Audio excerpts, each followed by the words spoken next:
So for the last section of the show, we've affectionately dubbed it Chit Chat. Today we'll be talking about game balance in a variety of forms, actually. To begin with, factions. Faction games, we talked about them a little bit today. We talked about them 2 weeks ago with Yomi. So, faction games, big fan. With the faction games, the obvious balance issue is between the different factions. In this case, between different characters. Now, Yomi does a pretty good job of balance. In fact, I'd say it does a particularly good job of balance. I'd say of the initial complete first edition, you have 9 of the 10 characters who play very well together and really are all very competitive. I think that there's only one rare miss, and that's in Midori. With Master Midori, there's too much of an emphasis on one ability, which is Dragon Form. Dragon Form allows him to use all of his other good attacks. If you don't have Dragon Form, or if it gets countered by the numerous counter abilities in the game, you can't really make a lot happen with him.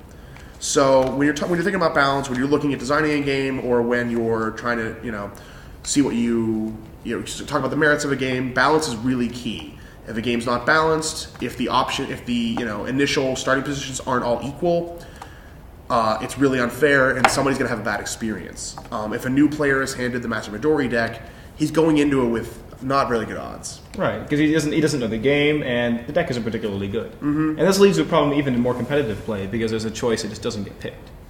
Yeah, you have one of the variety of options that gets skipped over. You didn't see play, which kind of reduces the number of matchups too. Yeah. So, yeah. Related to that, and related to the idea of faction balance, is role balance. There are a lot of games out there right now that have different roles for different players. The one that we probably see the most of here is a game called Bang. The idea behind Bang, since we've not mentioned it before, is that all the players are in this Wild West town, and you're all shooting guns at each other. One of the roles, this one here, the sheriff role, starts with a bigger hand, starts with more life points, and generally has a pretty good sizable advantage. And the game revolves around him. Yeah. He's kind of the center of the Bang universe, because when the sheriff's killed, that ends the game. And the other, if you compare that to another group, another role you can play, the Renegade, they have a much different game to play. The Renegade wins when he is the last man alive. That means the deputies have to die, the outlaws have to die, and then the Renegade has to kill the sheriff, who, you'll recall, starts with a bit of an advantage, and has 2 deputies for most of the game trying to protect him. And since these cards are dealt randomly, there's somebody who gets stuck with the Renegade card that just doesn't have a very good shot at winning the game. Yeah, I think it's particularly bad because you have role selection games that are kind of popular now, like Citadels. And that has less of an issue because the roles are a little more balanced than that, and you choose them. So you can choose the role that is advantageous to you at the moment. And because of the way the roles interact in that game, which we won't go into too much today, there's a sort of countering factor. Each role sort of counters another role. So with a selection game, you have less of an issue. When you're randomly dealt them, and one of them is just sort of the center of the game, it's really not. It's Renegade really gets the shaft in this. So beyond what you're starting with, beyond either your faction or your role, you also have to look at balance in the actual cards in the shared deck. Let's say a game like Guillotine, for instance. Guillotine is played with a shared deck, and the objective of the game, it's a really fun little game. The objective is to kill as many unpopular people as you can. And you do this with a series of noble cards. There's a deck of noble cards, and you want to try to behead the nobles in order to score points. But you have a hand of action cards. And the action cards can help you do different things to reorganize the line, to the beheading, and mess with other people's hands, things like that. Now, some of them, the thing is, these just range quite a bit. Extra card adds a few more nobles to the end of the line.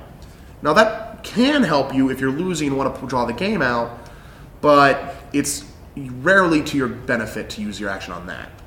Double feature, by contrast, gives you the next 2 nobles, which can give you way more points and is almost always of value. Even worse than that, in Guillotine, you have 2 cards that, in my opinion, and everyone I've played with kind of agrees, just shouldn't have been included. The Scarlet Pimpernel can end the day immediately. When a day ends, the game can end. It's played over 3 days. At the end of the 3rd day, the game's over. This means if you're winning, you can end it and secure your victory. If you're just pulling from behind and you grab the highest score at the moment, you can secure your victory there, so you can steal a win. Callous Guards is the worst. Callous Guards makes it so the line can't even be reorganized while it's in play. That takes most of the fun out of the game. I mean, your big option is eliminated. So these cards are an example of cards that just aren't balanced for the game they're in. And this leads to, like, a Scarlet Pimpernel in particular has a further flaw in that, like, if you're winning, it gives you an obvious play that secures the win. But if you're losing, it's a dead card. Mm-hmm. It's a card that you've just drawn that does nothing and will do nothing unless you get ahead, at which point it's far too good. Mm-hmm. It's never just right. Right. There's no element of tactics in Scarlet Pimpernel. It's either you play it and win, or you never play it. In Race for the Galaxy, a very popular game, the cards are pretty balanced. It's one of my favorite games. I can't complain too much about it. But there is the differential, like in all games of this sort. With Rebel Homeworld, for instance, you have to have a lot of military influence. One of the ways to conquer worlds in this game is to either pay cards or to build up your military. 7 military is a lot. It's really hard to get it. Now, if you've played the game before, you know that it's possible, and that since it's worth 7 points, it's pretty good. But a very small number of players can actually play the card, and they have to really be doing well in order to do so. So often very dead. Compare that with Replicant Robots or Contact Specialist. These cards allow you to play, Contact allows you to play military worlds as normal worlds, giving you access to almost double the card pool that other players might have with no military. Replicant Robots subtracts 2 from the cost of all future worlds you settle. That's huge, and if you get it early, it can really swing the game in your favor. Finally, back to Bang. With Bang, one of the mechanics is having enough range to shoot your opponent. Every opponent is a certain number of ticks away from every other, and so you need to have a certain gun in order to hit them.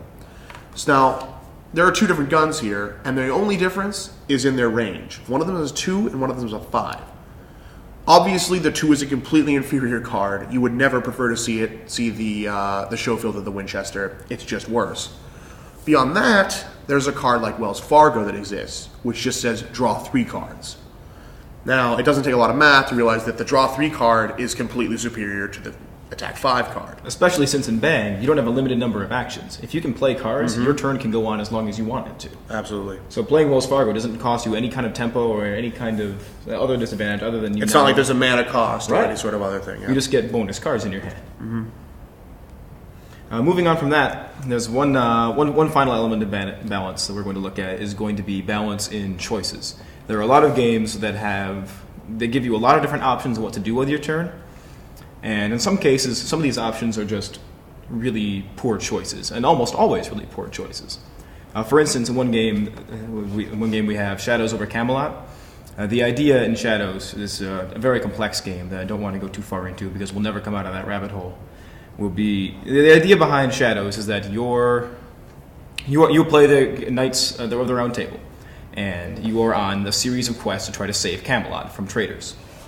One of the things you can do in the game is fight the Black Knight. If you fight the Black Knight, you fight the Black Knight alone. Only one person can go. And it takes him a minimum of 4 entire turns to finish it, when turns are a very important resource. And even if you do spend all these turns to finish it, it doesn't give you that much of a bonus.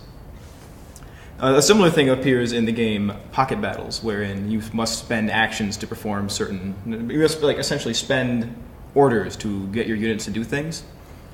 There is an action that you can use to retreat, and all retreat does is spend additional orders to take him out in battle. It is something that you almost never do, because if they wanted to attack him, they'd have to spend orders themselves, which would be, because of the way the game works, progressively more and more difficult the more attacks people take. And they get a parting shot, too. And they get a parting shot. So it's not even ineffective. Yeah.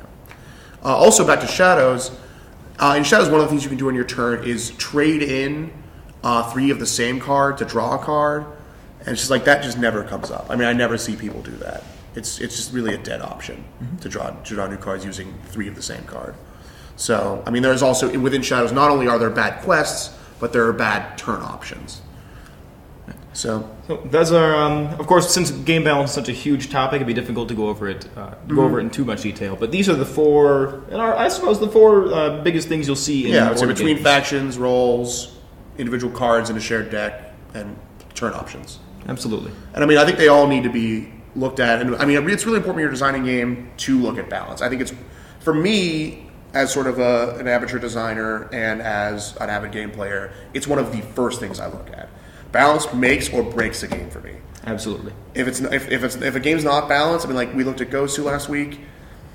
Gosu is an example of a game that really could not capture my interest because it's just not balanced. I mean, it doesn't matter how well you play. It doesn't matter how lucky somebody gets. Without balance, you really can't do a lot. All right. And I hate to cut you off, but I think we're approaching time limit here, so we're going to go into our closing.